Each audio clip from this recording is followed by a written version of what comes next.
दहिया घुमा के कहीं कैले बारू ऐसन होलतिया। सुनो बोला नथिया पिया नथिया पिया नथिया जबले गढ़ई बना बलम करब नाही बतिया। जबले गढ़ई बना बलम करब नाही बतिया। अच्छा तो ये बात बा। हो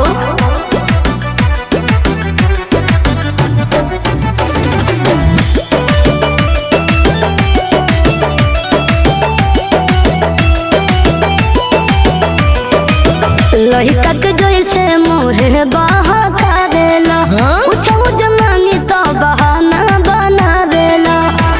अरे सुना जाने मान का सुन अब ही खाली बाबा किट हमार बात मनाए धनिया लेके आइब जब जाइब बाजार बूझा परेशानिया। ऐसे रखना उदास तू सुरतिया। हे जानू नथिया पिया नथिया पिया नथिया जबले गढ़ई बना बलम करब नाही बतिया। जबले गढ़ई बना बलम करब नाही बतिया। इतनी छोटी चुकी चीज खाती ने इतना बड़ा बवाल। काहे न होई बाबा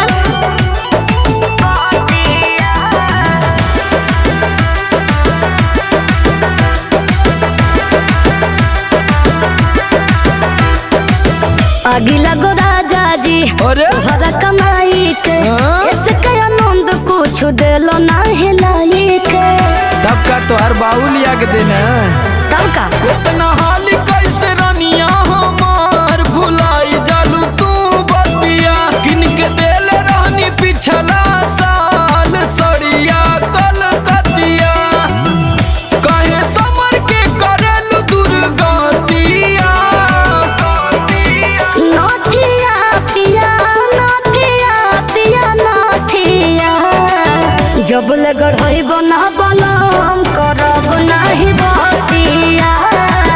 जबले गढ़ई बना बलम करब नाही बतिया।